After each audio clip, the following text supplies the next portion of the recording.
Season 1, Episode 8. In this episode, social strategist Alison joins me in the Kensington studio.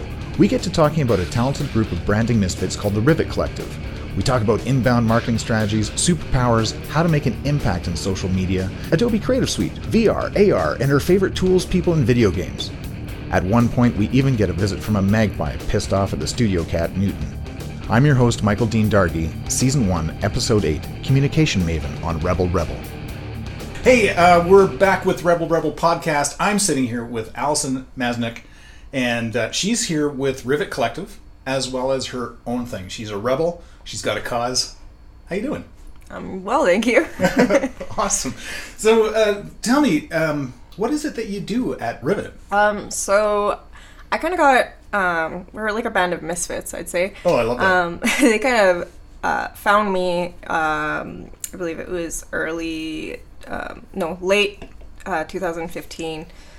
In September, I had already been doing my own thing, launching as a social strategist and a social media manager initially. Okay. And they kind of picked me up along the way because I had the idea of starting a collaborative agency, not with any sense of hierarchy, and focused in on inbound marketing efforts. Oh, wonderful. And they were finishing up with a startup called Appreciato, and everyone parted ways there, but Nicholas, David, and Maya had built such a strong relationship, and lo and behold, I connected through one of my clients to David and Maya, and I guess they were excited about what I was doing, so they were saying, come on board, we think that we want to start an agency as well.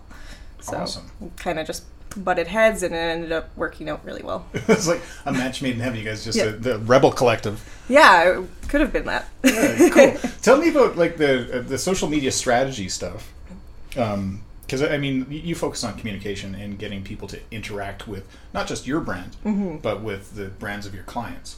Yeah. So social strategy, I would say, is kind of like my superpower. Oh, that's awesome. It's inherently, and surprisingly, as I got into it, and to no extent do I want to toot my horn and say I'm this extraordinary expert, because I still have a long way to go, but I got involved just putting the ask out there to see who could I try supporting locally at first, and it's really deep diving into the strategy to make it come out authentically, to come out honestly, and to actually dig deeper and find out why someone's running their business.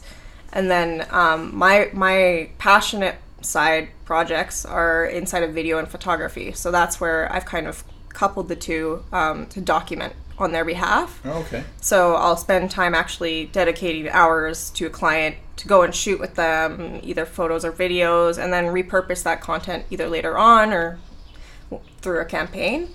Because if I can get them to be as candid as possible or just catch them in their environment, then people seem to resonate better with that. Yeah, interesting. Well, I mean, and it seems so obvious. Yeah, it should be, but I mean, like, some people are stuck in the old marketing paradigm, so. Yeah, true. I loved your website. I mean, you're the Rivet Collective. Yes. Which is cool. But your website is www.brandistruth.com. Yes. Which I think speaks, volumes about what it is that you guys are doing. Yes, we actually incorporated this morning. Woo! Finally, funny enough, we've been operating without any agreement between all of us. Yeah. It's just been a mutual understanding of what we're all working towards as a common goal. And I know that lots of people would shake their heads at that and think, what are you doing as a startup? Yeah. But we bootstrapped it. We haven't got any investors or anything like that. We've been really lean and agile in that way. Yeah. And the Brand is Truth kind of came out because we were realizing that a lot of the, like I said, the marketing paradigms that were once existing are failing. Yeah. And you've seen all the bad PR, like from the United flights and so forth, right, kind of taking headway, and you're dealing with politics in the States as well, and it's everywhere, right? There's like a mistrust with not only consumers, but in the globe right now. Right, and the message. Yes. It seems like the message is so... I think we're fine-tuned to hear when people are talking on message. Yeah. And you immediately discard that because it's not truth. Or it doesn't resonate as true. Yeah, and it's interesting because I guess I'm so much of a nerd inside of social media. It's that how I approach it is that when I'm working with someone, I'm acknowledging to them that there is an abundance of noise out there, and so the best way to stand out is being honest and authentic, and there has to be a sense of vulnerability there, so that people can have that trust with you. Do you think there's a risk in doing that? To an extent, and I think that's why people have emergency response plans in place. But I mean, if you're staying true to yourself and true to your values, you're not trying to attract everybody, right? Like you have to know your niche, and you have to know who you're actually serving. Yeah, who your market is, what your story is. Yeah. Yeah, that's awesome. Are you platform agnostic? Are you just all about the message, and it doesn't matter how it gets out there?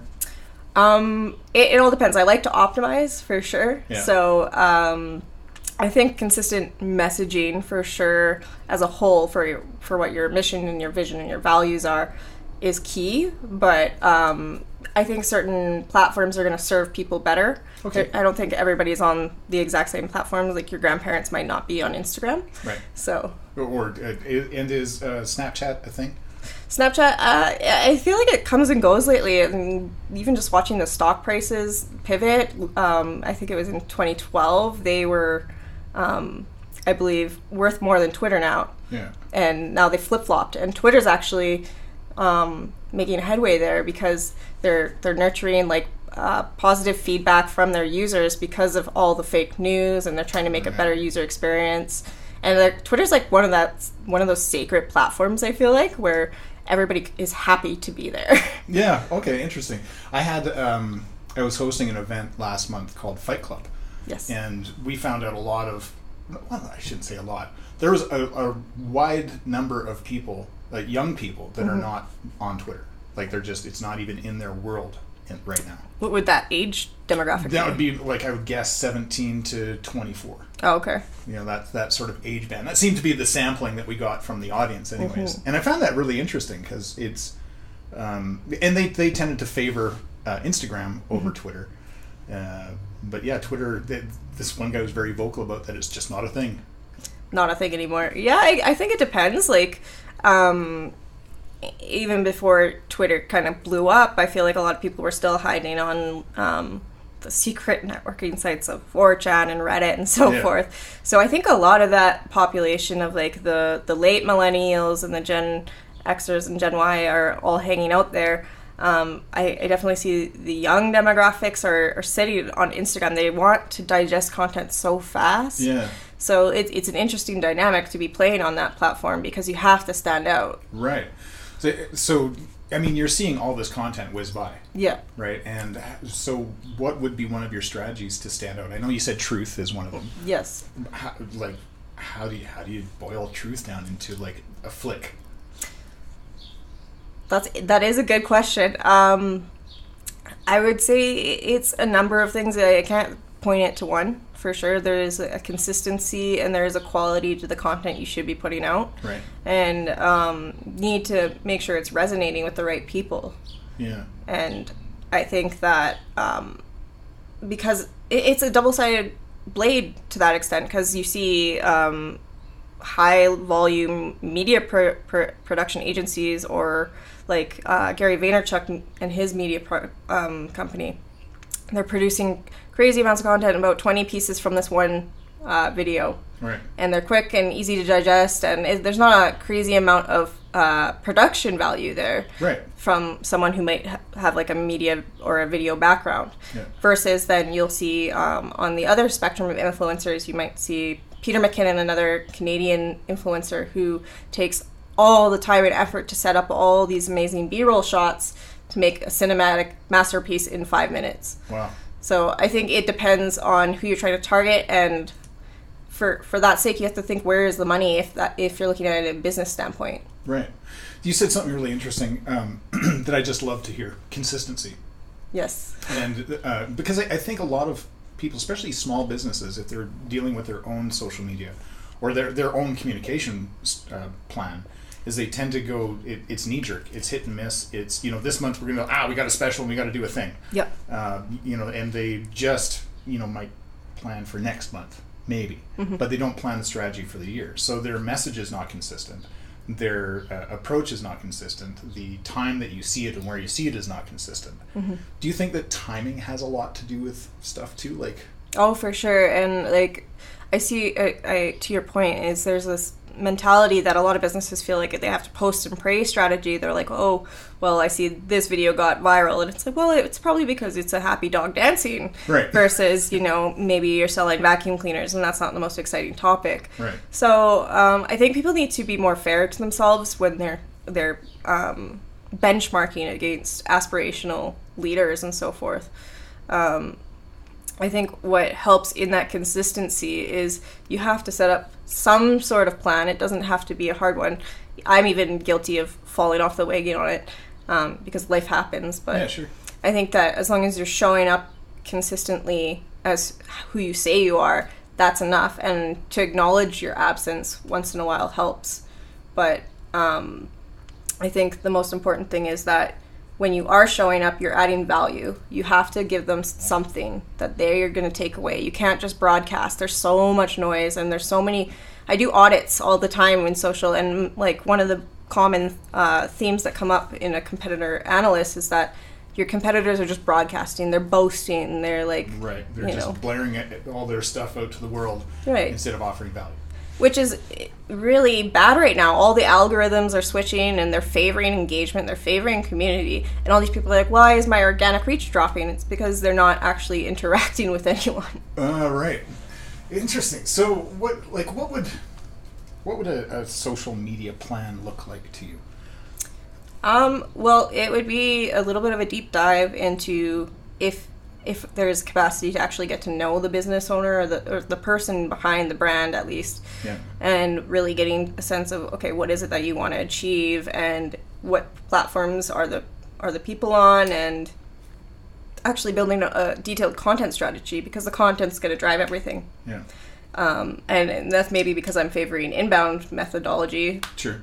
But I find that way is a lot softer. It's a lot more long-term play for standing out in the market, because then they can build up organically, and they'll build up backlinks to their site and so forth, and they'd have some sort of team behind them, whether it would be myself, or they would hire in-house to have people keep them on track of what actually they want to achieve. A lot of people are just focused on leads and sales, which of course that's going to run your business, but you need to have the brand awareness side, right, so people actually resonate and recognize with you. Yeah. Man, I had this a great question that's just totally escaped me right now. Here's what I was thinking as you're saying that. Is social media the only communication strategy? Is television, radio, magazine advertising, billboard advertising, is that all dead? I don't think it's necessarily dead. I think it's tailored to different audiences, for sure. I think that where businesses are looking to spend, it would make more sense to spend it in social, because people would spend thousands of dollars on these radio ads for 15 seconds of airtime. And, you know, it depends how many people are actually listening that are relevant to your market. Yeah. So... And what do you think about the idea of, you know, so you get the brand, you understand your story, mm-hmm, you know who you're talking to. I do a talk called the 7-Touch Exploding Brand Technique, which is about, you know, who are you, what do you do, who do you do it for, and why do they care? Yes. So we've got that covered. So the next strata under that would be your campaign, like your overarching campaign, mm-hmm, like your brand awareness campaign. Mm-hmm. Underneath that would be, you know, you go and do little campaigns for specific reasons. Mm-hmm. Does it start up there for you? Or are you down in the weeds? Have all the decisions been made about strategy and stuff when it gets to you as a social media manager? That's a good question. For myself, and at least what the work I've been doing with Rivet, or Brand is Truth, yeah, we have to have a strong foundation first. And I think that it goes without saying, because I have done the one-off contracts where I'll come in to help on a mini campaign, but to have that lack of foundation and clearness on what you're doing in the marketplace and how you're showing up and serving people, it just feels like you're making content for the sake of making content. Right. So it's a lot easier for me, at least, when I'm in there having to dial in the strategy, and then roll out all the tactics to be able to refer to, for the collective in particular, we create these documents called the source documents, and it's basically the mission, vision, values, all the target audience, and the whole shebang basically behind the brand. And if I get stuck, I would go back and reference that, and if I had a question about a customer profile, that's where I would reference how can I actually dial in and deliver this media to this person. What would you say? You're talking to a company. They're new to you, anyways, and they want to do some stuff. What are some of the questions that you would ask them about their business, about who they are? Like what would, if I was a small business and I was engaging you, what would I expect to hear from you? What sort of questions? Well, for sure, it would be, what is it that you love to do, and where do you see yourself, or at least this venture in 5 to 10 years? Because it gives a scope. It seems a bit lofty because they probably want something more immediate. Sure.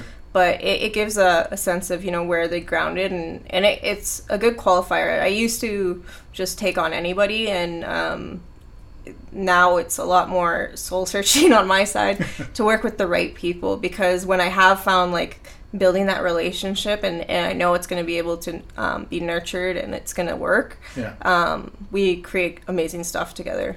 So it would be figuring out their, again, the values and so forth, and try to find even if there's some sort of social impact initiative in there, because it does help to resonate with that, and it makes it more related to work with someone like that. So what do you mean by social impact?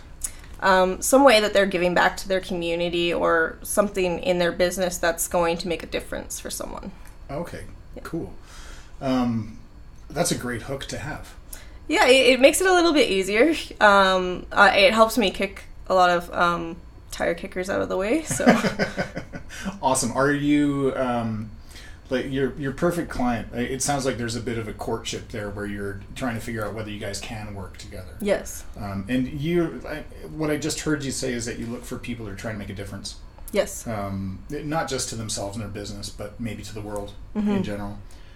They have a good sense of who they are, not just as people, but as a business, and who they serve in the world. I mean, your what's the word I'm looking for?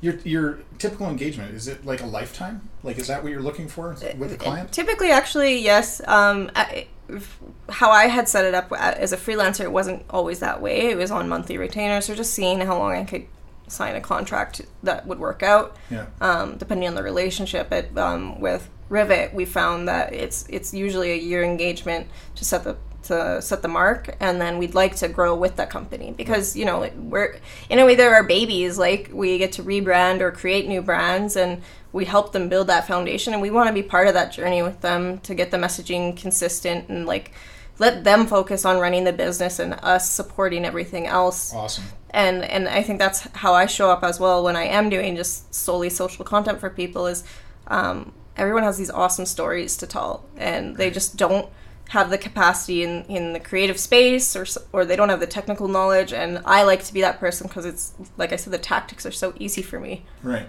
And it's fun to coax stories out of people. Yes. That maybe they didn't know were there in the first place. Yeah, and that's again why I drive home the candid part, is that I'll intentionally try and start a conversation, and sometimes I'll be recording without them realizing, because that's when I get the most juicy pieces of messaging, and their most honest and heartfelt feelings come out. Right, and then they're maybe a little surprised that you caught that. Yes. And it's oh my god, that is a part of my brand, that is a part of my DNA. Yeah. So then it ends up being a lot of media files, but it's really fun to go through it. Oh, that's cool.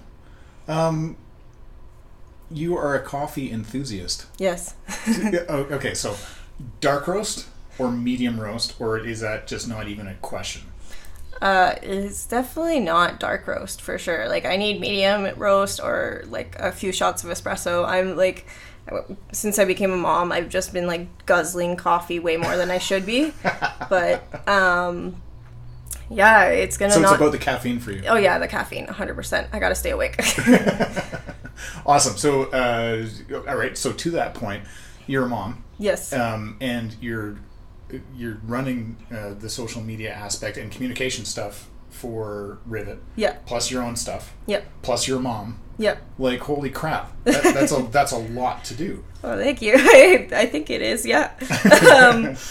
I find it, Nicholas says it really well. He says I'm a good multitasker, and I kind of have always been a bit of like a polymath in that way of serving people. I love my daughter so much, and I have a lot of compassion for people, so it's easy for me to be in those spaces. Yeah. Of course, there's troughs of sorrows in business, and then the challenges of being a mom, but I guess I've kind of made my own way with that. Because after my pregnancy, I was looking for work, and I decided to start working from home. Didn't know how I was going to do it, and I just kind of went into it. Wow.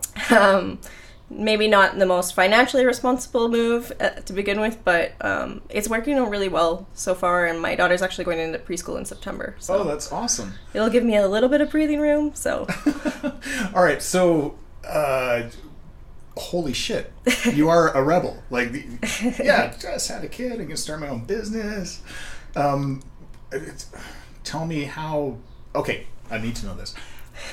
You made the decision, just decided to go for it. Yep. Huh. So people can do that. I guess so. I mean, it was a very tough and difficult time during the pregnancy. I was laid off from an engineering company, and it was to no fault of them. They have to run a business, and it's kind of a liability to have a pregnant woman working for you. What? Come on. But no, it's not. Well, I see both sides of it. I think it's because of having taken landmark coaching that I'm able to process it and be okay with it. At the time, I was very reactive and emotional, but... So I'm sorry, I don't mean this to be like a crazy side turn in the interview. No, go for it. You didn't get let go because you're pregnant, did you? I don't know for sure. What happened was basically they handed me a letter that dismissed me because they were getting rid of my position. So I didn't want to ask, and I get where they were coming from, so I just kind of went onward and upward. And okay, well that's fine. I mean, businesses do that. Yeah, the decisions are done, whatever. But if they outright said we can't have you here because you're a pregnant liability, no, I don't think so. But yeah, I think it was just they had to find someone who is more permanent than someone who would be going on maternity leave. So there's no hard feelings there, but it gave me a chance to up my education because I moved back to Calgary after taking business admin in Victoria. Oh, I love Victoria. Oh my God. It was amazing. I really wish I could go back there. Yeah. But I ended up taking human resource management because I was a little bit concerned, not at the time how the things went down there, that I wanted to understand the ins and outs of onboarding and how you treat your culture, which is another huge value inside of Rivet is having a healthy culture to work within. Yeah. So it was kind of serendipity there. And then the whole time I was raising Sadie for the first year, I was in courses for that as well, marketing through U of C. Oh, nice. So I got to finish those certificates. Just last year I finished both of them and was ready to go into work because, what do you do after you get your degree? You're supposed to work. Right. And being a student, jumping around jobs, I was like, what do I really want to do? And figuring out that I didn't quite fit the 9-to-5 model. Yeah. I was like, why can't I just work from home? What am I really good at? And I've growing up, my brothers were always playing video games, and they had video gear because they were BMXing. Right. So I kind of just hung on to them and did my own dabbling in video and building my websites for fun.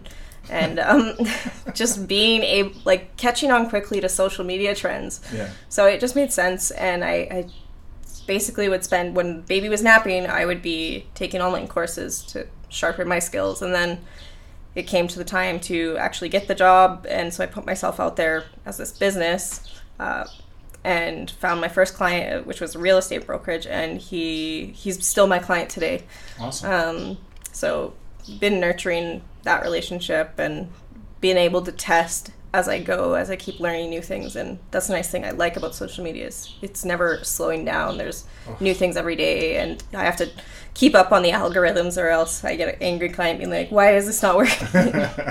Oh my God. Well, and it's it got to a point in my career where I just stopped worrying about it.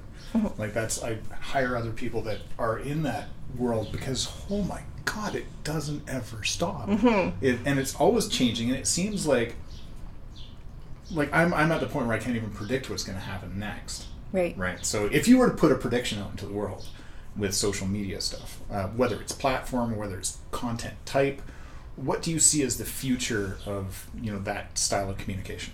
Oh man, well I've been saying this since last year. Is obviously it's a beautiful bird. I've got a mad magpie out back. They're always terrorizing the robins in the back of my house. Okay, in the space of oh my God, in the space of social, as far as like predictions and trends, I would say, I think once it's more publicly interface friendly, VR is gonna dominate, and AR for sure. Oh my God, yeah, I see that coming for sure. Yeah, and I think that agencies are being dynamic and figuring out how that. One great example is we went for some drinks with Pixel Tribe, and they were telling us about some brochure that had an AR application that you could put on your phone on these little beer coasters, and it would tell you all about the beer. What? I was like, how cool would that be to do something inside of marketing for people? Like, it would be still in the print media, but being able to take it to a whole new level with the digital side, that's like a perfect relationship right there. Yeah, no kidding.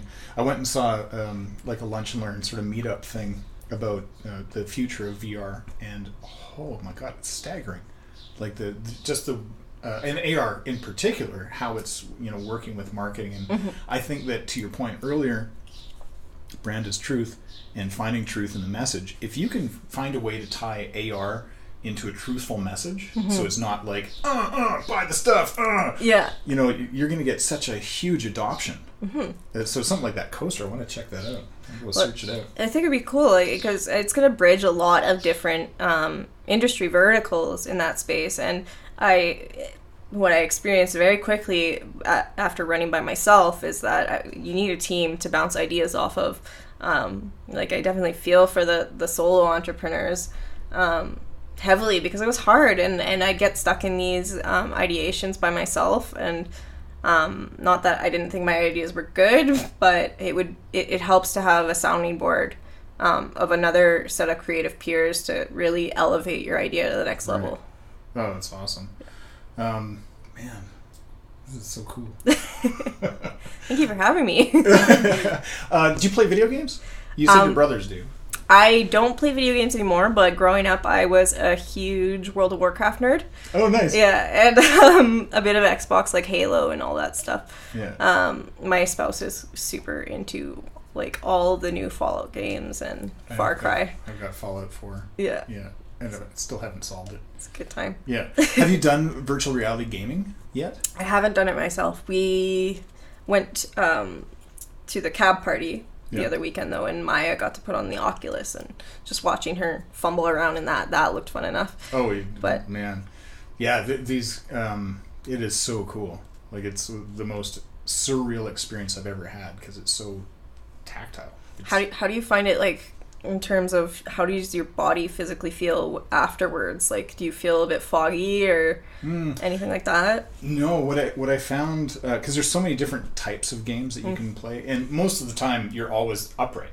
Right. Like in your game world, you're always this way. Now you can go up or down, but your attitude is always vertical. Okay. I just realized that I've got a microphone. Nobody can see me holding my arms straight up and down. But so in that aspect, you don't really get motion sickness, or at least I didn't, right? Because you're not pitching forward and back. You always have a horizon to deal with. Right. Like some of the games I played, there's this one called Quiver, where it's a cooperative game where you basically are on little parapets or the side of mountains, and you're shooting bows and arrows, and you actually have to do that motion. Oh, nice. Yeah, this physical motion, and it is freaking exhausting. But it is so cool because the physics work, the vision works. Like, it is, you are completely immersed living in this world. Right. And it's the first time I did it, I was working with a client named VRcade here in town. Yes. And they're just like, "Have you ever done it?" I'm like, "No." So they put me in. I came out a total convert. Like, I get it now. Like, we're at the level where technology has met expectation. Yeah, it's freaking cool. They're down in Deerfoot Meadows, right? Yeah. Okay. Yeah, I think they've got 2 stores. They're franchising all over the place now. Nice. So it's blowing up. Yeah, it's interesting because I don't remember the year it came out, but had you ever seen that movie called Gamer? And it was kind of the AR and VR mentality where people would almost like The Sims with the people, but there was also the combat of these prisoners inside of it. Oh no, I didn't see it. And it just like it's kind of the dystopian side of it, and perfect. I don't know if there's any Black Mirror fans out there, but that's definitely something that always comes to mind, and it's a weird dance between the two of trying to figure out when are we indulging too much in that, but also the possibility of what can you create when you have that capacity. Right. Yeah. Incredible. And they're doing nothing about games, but they're doing medical procedures or training medical procedures at the almost cellular level now in VR. Yeah, and that's, I think, the best part is that just from an HR standpoint of how many levels that you could implement if you just had, an on-site vehicle or equipment to train on certain elements. Right. Then, you don't have to, 1, have a risk of any injuries on site. Yeah. And 2, you're actually getting trained somewhat realistically. Yeah, like in as close to a real simulation as possible. Mm-hmm. And I know that we went and did a helicopter tour out in Springdale. Yeah. So we head out there, and this helicopter company, which I can't remember right now. But anyway, we go out there, and they've got they're a training facility, and they've got a helicopter simulator. This thing is in a truck, and it is 100% like it is real. As real can be, and you do, I don't know, I want to say 10 hours, but maybe it's more than that. You can do, almost all of your training in this simulation, and then before you get out to the actual bird, so you can fuck up, you can do your mistakes, you can, botch a landing in the simulator and not have to worry about crashing, a $500,000 helicopter. Which actually brings me to a good point. Have you seen the Casey Neistat video of him in the first flying car? No, it's amazing. So Casey Neistat's like one of my favorite he's kick-ass. social media influencers, and he had posted on Twitter when it was, I don't know if it was Google particularly, but Google has helped fund this startup called Kitty Hawk, which created the first flying car. Wow. And he put up the ask on Twitter being like, hey, we'd love to try this. And then I think it was like a week later that they basically called him out there, and he had the chance. And he's doing all these simulations and stuff on site, and it takes 2 hours to be trained to fly this thing. Oh my god. And he's like comparing it to flying like one of the DJI Maverick drones. Really? Well, which he's an expert in. Yeah, but at the same time, like, they've been, if you think about it, that you have such an upcoming generation that are so technology savvy, and people who are, even if you've seen how they've been marketing the drones, is that they are making them more consumer friendly at a price point that, right. I don't know, it depends how you see it. Teenagers can get access to it, but to have the capacity to simulate it and have the training be that quickly available, I think it's just going to blow things away as soon as it's publicly available. Yeah, it's almost got to be part of the plan, or the rollout plan for a lot of these things, is to have a simulator that people can dive into and do it. Yeah. We one of my other companies and things I dabble in is racing drones. Okay. So we've got a racing drone company where we custom built a racing chassis, and I suck at flying racing drones. I can fly like the Phantom and that stuff. That's easy. Yeah. But first-person viewer stuff, where you're wearing the goggles and you're actually in your... What? You get to wear it on your face? Oh, yeah. Oh. So you're looking out the camera of your drone, and you fly that way. So fucking cool. I've never heard of that. That's amazing. Oh, yeah. FPV. Yeah, first-person viewer drones. And they've got competitions where they race drones through... like they had one, I think, in Abu Dhabi. They got them in football stadiums in the U.S., and you go through gates, and these guys are just sitting in lawn chairs with these goggles on, racing these drones, and it's like freaking Star Wars. Yeah, I was going to say. I feel like we sidetracked, but that's awesome. Yeah, well, it's so cool. Anyway, the point is that I wanted to get ready to fly this drone, and you can download a simulator. You can plug in your controller, like the one you actually would use, through USB, and you can practice flying a drone in 3D space. like online. So, like, from only flying ours a few times,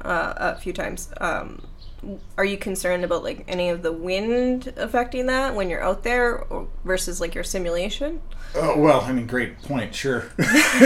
Yeah, and I think if you've got your Arduino set up right, you've got your GPS positioning solved. Yeah. Like there's so much stuff that you can onboard, so much tech you can onboard onto these things now. Right. That help assist the flight and stuff.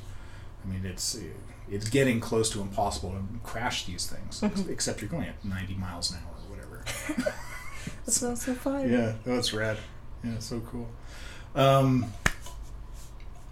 don't feel. Oh, we did touch on coffee. It's all about the caffeine for you. Yeah. Being a mom, what's next for you? What's the next phase of this adventure? Right now, since we just incorporated, I think like we're actually doing a rebrand at RebelRebel, which is why a lot of our social has been quiet lately. Because as I mentioned, like there has to be a foundation and there has to be a strategy in place, and being an advocate for that, I'm not going to push anything out that isn't following that pattern. So hopefully our rebrand will be done soon, and we have some exciting content planned, and I'm kind of taking a lead in some video in that space. Cool. As well, for freelancing, I may have an opportunity to be working with another media company, just to shadow them and because I don't have per se a technical background in it, but I've taught myself everything I know so far. Oh, good. Which is pretty fun. I've gotten good positive feedback so far, and I'm lucky. I think it's a really humbling experience because I'm so young and I'm working with a magnitude of people from all walks of life and all walks of expertise. Yeah. So I'm really excited and open to the opportunity. Cool. Are you a Final Cut or Premiere? Premiere. Yeah, that's what I'm talking about. Awesome. They just rolled out like auto match for colors and everything, and it's speeding up the process way faster than having to individually color grade every single clip. Oh, I know, it's brutal. So. Absolutely brutal. Good. I'm so glad to hear that. So are you loving the Creative Cloud? Yes, Creative Cloud is great. I find it's a little bit easier to manage all the assets and stuff. I mean, I'm not using every single app, but because I play in a variety of verticals with web and social and stuff, it helps because I can just have the assets available. Right, libraries are king. Yeah, so I mean, more focusing in building capacity right now for video as I'm building up my gear and stuff. Okay, and what do you shoot on? Right now I'm just shooting with my Canon 70D. Okay. And then got a Rode mic and a couple other things, and hopefully building up to get my first gimbal. Nice. So. Yeah, I was thinking about that the other day. I was out shooting a Ferrari because like I'm doing this stuff for brokerage, and oh my god, just handheld is just not working. Like, yeah. I mean, handheld is fine, but handheld with like a flow gimbal or something that so you don't get that jerky shit. Yeah. Because you got to be able to run and gun, right? Well, it's nice too because what I'm trying to practice too is smartphones with having 4K now is that I'm kind of going to use it as my B-roll. Yeah. In a way, because if I can set it up, there's a lot of these nice, like, cheap stabilizers that are pretty effective that are handheld. So you can literally just hold it there. I guess no one can see, but you'd hold it landscape view, and it basically has a motor in it to pivot your camera whichever way. Right. So I can get the bulk of the heavy A-roll on my Canon, and if I want to do any, like, close-ups or anything fancy, I could just attach a lens and so forth. Yeah. Is your Canon shooting 4K? Or is it 1080p? I think it's 1080p right now. Yeah. I have to double check. But I've been really trying to do more cinematic pieces with B-roll and staying in the documenting space with that. Yeah. And testing a lot of different, how much can I actually create from the footage I'm shooting. So actually shooting my transitions on my camera, speed up the process. So learning different camera tricks in that space. Yeah. Are you using Magic Lantern in your Canon? No, I don't know what that is. Check that out. Okay. It's a game changer. Okay. For everything from colorization to white balance to dealing with your camera stuff. Yeah, that's what I mean. I'm still a noob. Yeah, that's super cool. That is awesome. What is your favorite learning site for video? For video?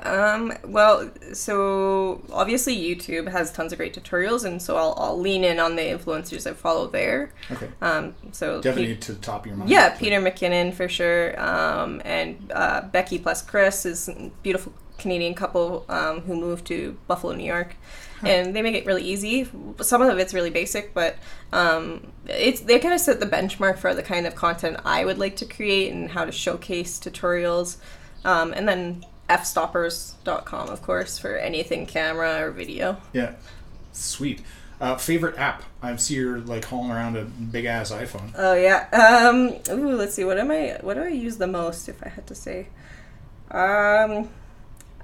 For photo and video, I'd be using Snapseed and Lightroom a whole bunch. Yeah. I don't actually edit a whole lot of videos on my phone. I'll actually, anything I transfer into my cloud. Yeah, and just then dump and edit. Premiere is just so easy for me. So. Yeah. Do you use After Effects? Yes. Cool. Do you use other things like audio blocks or video blocks, like any of those sorts of pre-rolled, royalty-free sound and video stuff? Yes, I've actually found a great site. I'm not sure if you're familiar, Motion Array. It's a subscription base, and I can get stock footage, stock video, as well, presets, everything I want. If I'm in a pinch to get something quick, if I can't actually create it in my time, I have like 25 subscriptions a month to download whatever. So nice. It works when I have a client who's on a budget. Yeah. So I'll try and create as much as I can in my capacity, and if it's something they're specialized, I'll go and sift through these crazy volume of libraries to find what I'm looking for. Awesome. Yeah. Well, you stay busy. Yes, like, for sure. Holy moly. You know what I love the most about this world that we're in right now is that any answer that you need is pretty much out there for you to find. Yes, exactly. It just takes somebody who's got the desire, the drive, and the passion to go find it and make something out of it.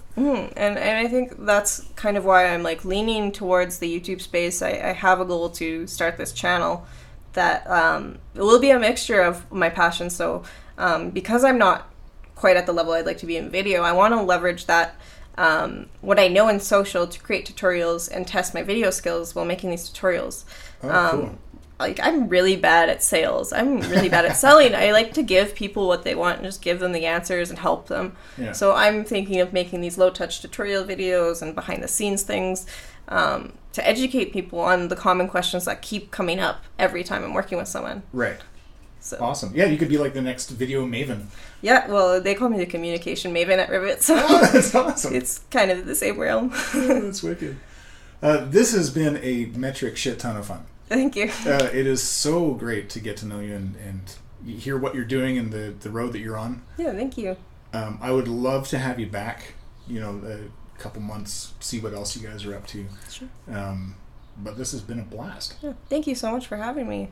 Yeah, my pleasure. So all the links, stuff that you talked about, I'll put it in the description. For sure. On the website. I know on iTunes I can't really add links for some reason, so it'll just be in the description there. But that is it. So, Alison Masnuck, thank you so much for being the rebel that you are. Thank you.